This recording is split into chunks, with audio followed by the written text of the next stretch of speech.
yung support ng tutuhan yung for PDFF. Ito kayo yung nag-build ng grupo. Yung support na binibigay sa inyo na justice, yung equality, etc. Very thankful po siyempre si Justice Ragnar sa si Sir po. Papasalamat kami, proud kami, grateful kami, papasalamat kami sa Diyos. Sila yung mga ginamit na instrumento na para makikita ng mga gawa ng mga dating kasama.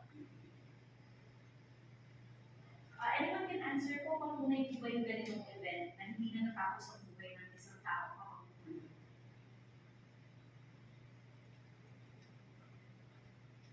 Lahat naman tayo deserve the same and same. Kung nandun na yun eh, kasala. Kaya po, kahit mas good, hindi na dapat pa sa nangyari na yun. Tanggapin natin.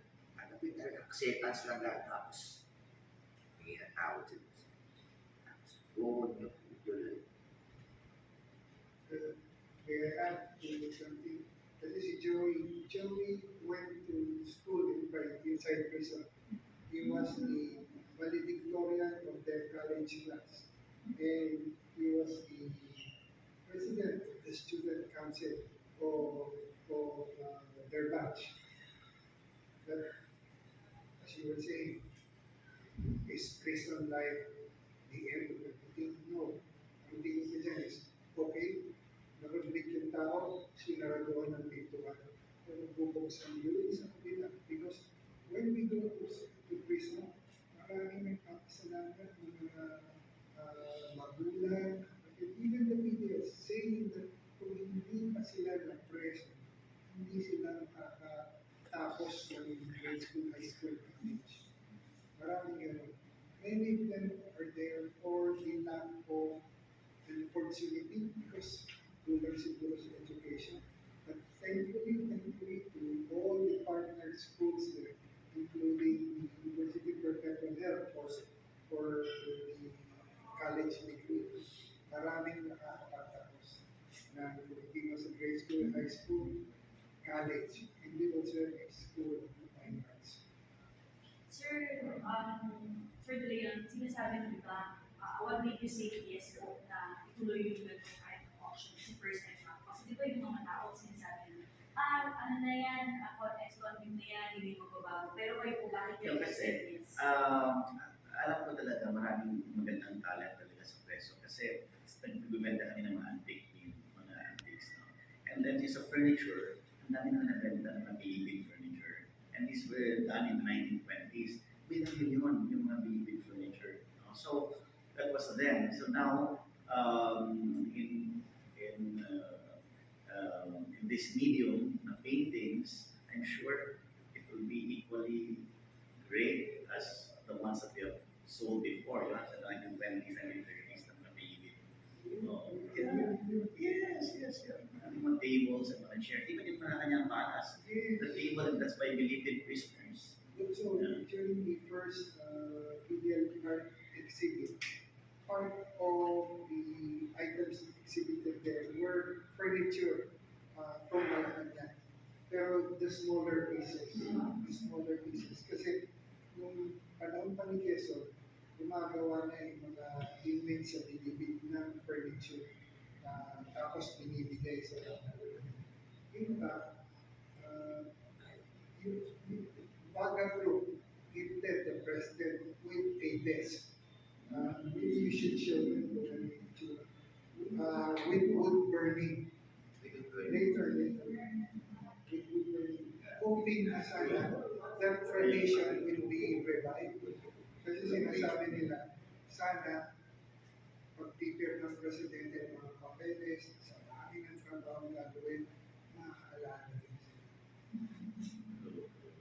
So, do you think po itong type of ganitong activities makakabago ng shape ng utak ng mga tao na hindi na PDL is criminal na, wala nang buhay mga tao. Ano mo makakatulong po ito para mag-shape ng bagong perspective sa kanila?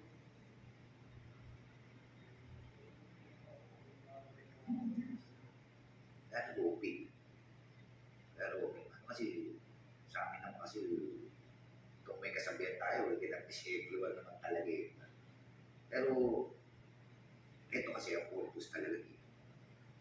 Not only represent ng artistic and ang talagang inaano dito is, ito kami, give us a second chance.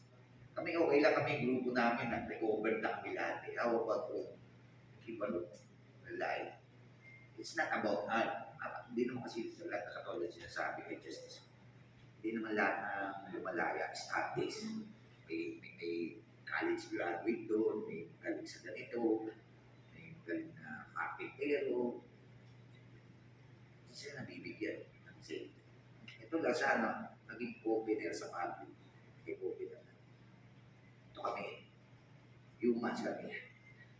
Ipas na dahil dyan. Kami okay na kami eh. Yung grupo namin nakarecover na. Kahit natin ayun namin yung bagong buhay group artist. To help. Okay. Ako, artist ako doon sa loob. Gusto ko ituloy. Wala akong mapunta. Kung dito ka sa amin.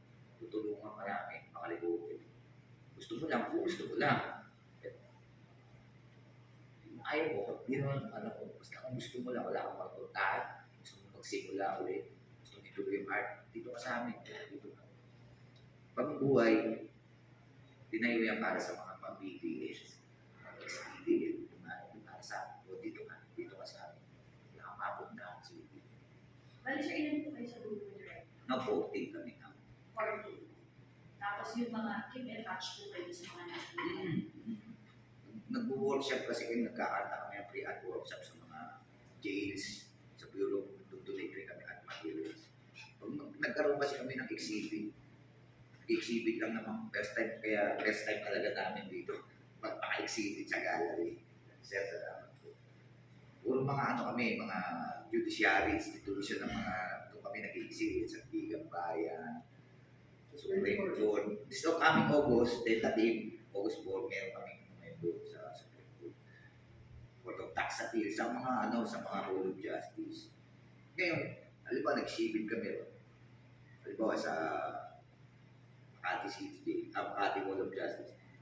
Hindi lang namin project yun. Pinopropose ko yun sa executive judge as a collaborated project ng Pasay na ng Makati City Jail sa Manbago. Ngayon, ang beneficiaries namin, yung lugar nila, yung Makati City Jail, gano'n naman yun. Pero pang mga national katulad ng Supreme Court, Bureau of Corrections naman yan, ang beneficiaries, yung mga PDL ng mga Bureau of Corrections.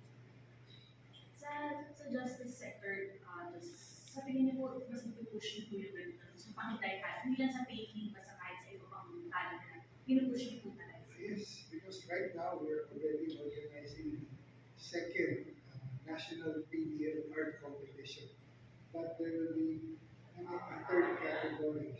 Aside from painting, then pyrography, wood burning, third one will be sculpture. And pagtinignan niyo po ito, everything was done in 90 days. Imagine ginawa ng mga bata yan within 90 days.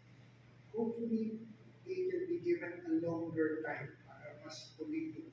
Pag titignan niya, lahat yan, free lang kasi wala silang access to oil. At yung mga binigay ni Benga na isang karton na oil mill na ubus na because he went to teach there. Yung masasabi ko lang, yes, I hope more people will appreciate what's happening. Kasi pag sinabi PDL, dalawa lang naman, right away yung feeling na lumalabas sa tao. It's either tao or tao. Ang masasabi ko lang sa hindi nila kailangan ng ating tao. Hindi nila kailangan ng ating power. Ang kailangan sana ay yung ating pagtulong. Kahit po for